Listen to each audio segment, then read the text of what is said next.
सभी को नमस्कार है। हर एक विषय की दिनचर्या है, हर व्यक्ति की दिनचर्या है। दिनचर्या के अंदर जीना ही शास्त्रों में विधान है।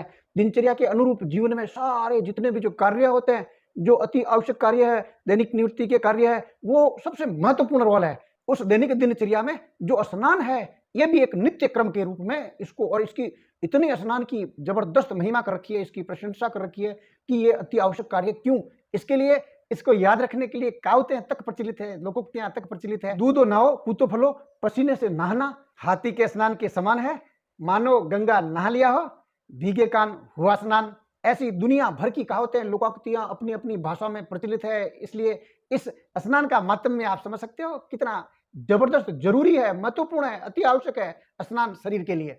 उन शास्त्रों में बताया गया है कि 100 काम छोड़कर भी भोजन पहले करना है, 1000 काम छोड़कर भी स्नान करना है, 1,00,000 काम छोड़कर दान पुण्य करना है और करोड़ काम छोड़कर ईश्वर का स्मरण करना है।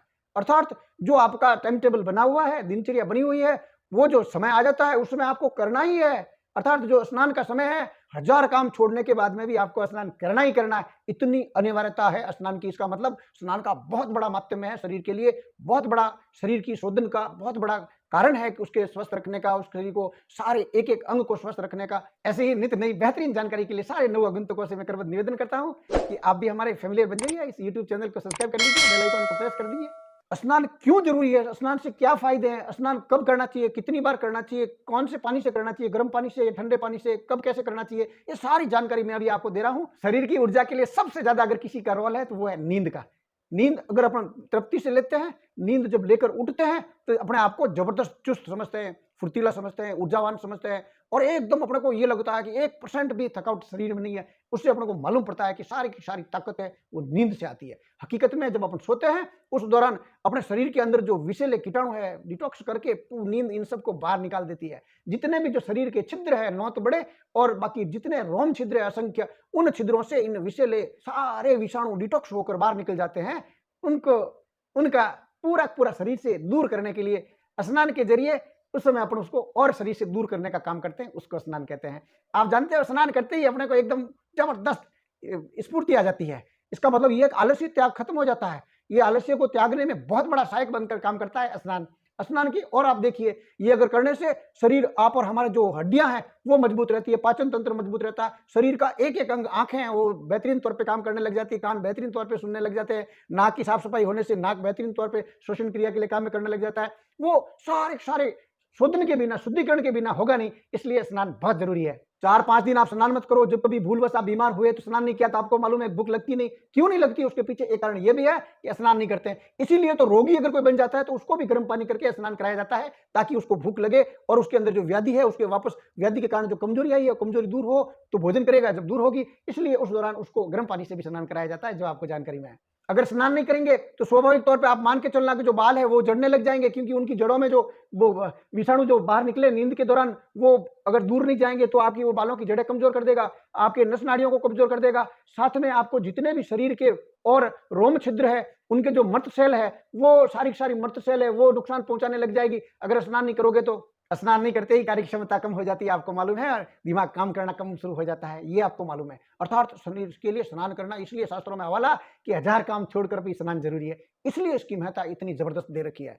केवल आप और हम मुंह और नाक से ही सांस नहीं लेते हैं, शरीर के अंदर रोम छिद्र है, वहां से भी वायु का आवागमन होता है, हवा का आवागमन होता है और वो जो विषाणु है, कीटाणु है, उनको निकालने के लिए स्नान ही एकमात्र उपाय है। इसलिए स्नान प्रतिदिन नियमित दिन में एक बार करना बहुत जरूरी है। 6 बजे के आसपास स्नान को सर्वोत्तम बताया गया। उस समय अगर आप स्नान करते हैं तो वो जो विषाणु है ज्यादा शरीर के टच में न रहे, इसलिए सुबह आप 6 बजे के आसपास स्नान कर लेते हो तो अति उत्तम है। आपने देखा होगा कई बच्चे स्नान के नाम से डरते हैं, जब उनको स्नान की बात करते हैं तो रोने लग जाते हैं, जब स्नान करवाते हैं तो कांपने लग जाते हैं, यहाँ तक कि वो बच्चे जबरदस्त चिल्लाने लग जाते हैं। हकीकत में वो चिल्ला रहे हैं, उसके पीछे कोई दूसरा प्रयोजन है।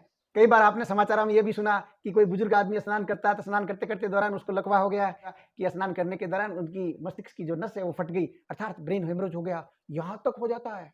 तो ये सारी की सारी जो आपने जानकारी सुनी है, चाहे बच्चा रोने की हो, चाहे लकवे की हो, चाहे और ये ब्रेन हेमरेज की हो, ये स्नान के कारण नहीं हुई है, ये गलत तरीके से किया गया स्नान के कारण है। स्नान का तरीका उनका प्रॉपर नहीं था। हकीकत में जो आयुर्वेद के तरीके से, प्राकृतिक तरीके से स्नान करते हो तो एक भी विकृति नहीं होगी, बच्चा रोएगा नहीं, बच्चा कांपेगा नहीं। आप खुद जानते हो कि जब अपन स्नान करते हैं तो उस दौरान अधिकतर लोगों को उस स्नान करने के दौरान पेशाब आ जाता है। हकीकत में जो वो पानी शरीर के ऊपर जैसे ही टच हुआ पूरे शरीर में फैला, तो उसके कारण टेम्परेचर में परिवर्तन हुआ। तो परिवर्तन होने के कारण मस्तिष्क ने आदेश दिया मांसपेशियों को और उसने ये रिलीज किया पेशाब को। हकीकत में शरीर का टेम्परेचर फिक्स रखने के लिए पेशाब किया जाता है, स्नान के दौरान आता है और मूत्र विसर्जन करना चाहिए उस वक्त। तो वैसे ही ठीक वैसे ही अगर आप सीधा स्नान करने का तरीका सही नहीं होगा तो स्वाभाविक तौर पर आपको दूसरी विकृतियां पैदा हो सकती है, जो अभी वो आपने न्यूज में सुनी देखी। मैं अभी आपको बता रहा हूं स्नान को वैज्ञानिक तरीके से कैसे किया जाए, आयुर्वेदिक तरीके से कैसे किया जाए, ताकि शरीर के अंदर किसी भी प्रकार की कोई समस्या उत्पन्न ना हो और सारे के सारे जो स्नान के लाभ है वो लाभ प्राप्त होता रहे पूरे शरीर के, भरी शरीर के पूरे अंगों को। आज की विज्ञान ये मानती है कि जो ब्लड सर्कुलेशन है वो मस्तिष्क से पांव की तरफ जाता है। तो आप स्वाभाविक के तौर पर अगर आप स्नान सीधा पहले सर से शुरू करते हो वो सेहत के लिए हानिकारक है। इसलिए वैसे भी प्राकृतिक नियमानुसार आप समझ सकते हो कि जो चलता हुआ पानी है, एक सीधा सा फॉर्मूला समझ ले कि जो नदी का पानी चल रहा है, नाले का पानी चल रहा है, वहां आप स्नान करने जा रहे हो तो सबसे पहले आपके पाँव के पंजे हैं वो भीगेंगे। फिर ऐसे कैसे पाँव भीगता भीगता घुटनों तक आएगा, घुटनों से कमर तक आएगा और फिर सिर तक पहुंचेगा। कहने का तात्पर्य है कि स्नान भी इस पद्धति से आप करिए। अर्थात सबसे पहले अगर मान लो घर के अंदर कर रहे हो तो सबसे पहले आप पाँव के पंजे से शुरू करिए, फिर वो पानी डालते डालते डालते डालते ठेठ ऊपर तक आ जाइए आप। ये तरीका एकदम वैज्ञानिक है, आयुर्वेदिक है।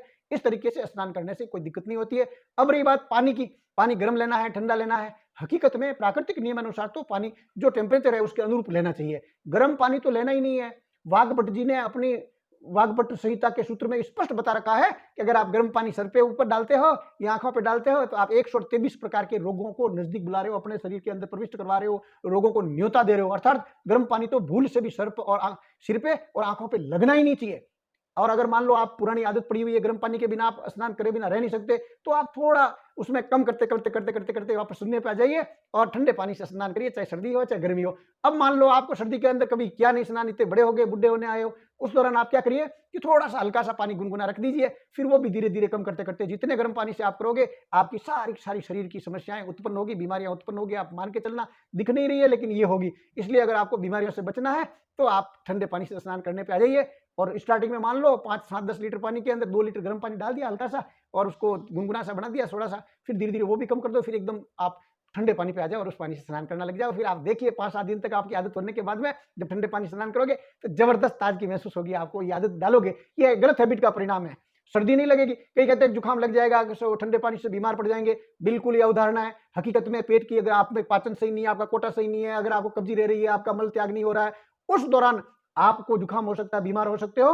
बाकी ठंडे पानी के स्नान करने से आप बीमार होंगे, बिल्कुल आप दिमाग में से ये भ्रमना है, ये बिल्कुल झूठी बात है, ये आप दिमाग से निकाल दीजिए। ये केवल आपको एक वहम घुसा हुआ है।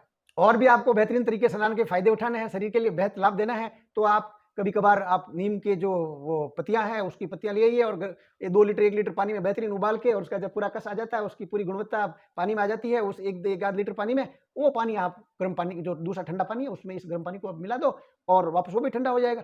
उस पानी से आप स्नान करते हो, आपके चर्म विकार नहीं होंगे, आपकी दूसरी बीमारियां पैदा नहीं होगी, चमड़ी जो है आपकी त्वचा जो है बहुत बेहतरीन खूबसूरत रहेगी। साथ में कभी कभार आप जो ये पंखुड़ियां हैं फूलों की, इनको आप काम में ले लीजिए, गुलाब के फूलों की पंखुड़ियां ले लें और किसी फूलों की जो अच्छे हैं सेहत के लिए वो फूल आप ले लीजिए और उनको बॉइल कर दीजिए ऐसे कैसे ही, फिर उनों से आप करिए। आपकी देखो शरीर की क्या खुशबू रहती है जोरदार, क्या आपकी स्किन रहेगी, क्या आपके चेहरे की चमक रहेगी, वो आप करोगे तो। और उस पानी से थोड़ा बहुत आपको मलमलाना है। केवल स्नान करने का तात्पर्य ये नहीं पानी गिराया ऊपर चल दिए, हकीकत में पूरे शरीर के पूरे बदन के हर एक अंग के अंदर हल्की सी मालिश होनी चाहिए। आप जब स्नान करते हो आपके नाक है, कान है, सब जगह आप उनको बेहतरीन तरीके से धोना है, उसको हल्का सा मालिश करनी है, चाहे आप मुंह है, सारा सब कुछ शरीर का एक भी अंग पीछे नहीं रहना चाहिए, सब जगह हल्की हल्की मालिश हो जानी चाहिए स्नान करते समय। इसमें ज्यादा समय नहीं लगता, नियमित आप आदत डालोगे तो बेहतरीन तरीके से कम समय में आपका बेहतरीन स्नान हो जाएगा। इसलिए तो आप समझते हो कि जैसे मौसम बदलता है तुरंत नहीं बदलता है कि एकदम गर्मी है और तुरंत सर्दी आ गई, ऐसा नहीं होता, धीरे धीरे सर्दी आएगी। तो वैसे ही ठीक आप वैसे ही उस समय आप स्नान करते रहोगे तो हैबिचुअल होते रहोगे, कोई बड़ी बात नहीं है। और आप ठंडे पानी से इस तरह रूप से आपकी आदत पड़ जाएगी। इसलिए आप विशेष ध्यान रखना, गर्म पानी बिल्कुल काम में न लाए स्नान के लिए, ठंडा लोगे वो आपके लिए ठीक रहेगा।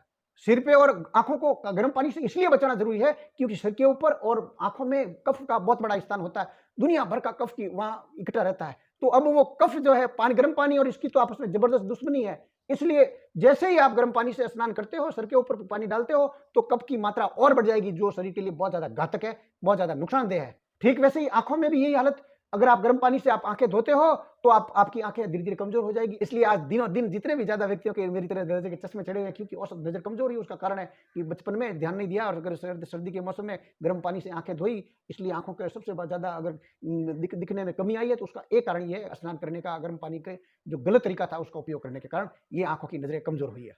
आपने पूरा वीडियो देखा, बहुत बहुत धन्यवाद, बहुत बहुत साधुवाद। अगर आप चाहते हो कि आपके निकट जो आपके इष्ट मित्र हैं, आपके निकट रिलेटिव है, उनके पास में ये बेहतरीन जानकारी जानी चाहिए, तो आप भिजवा दीजिए एक लाइक मेरे लिए।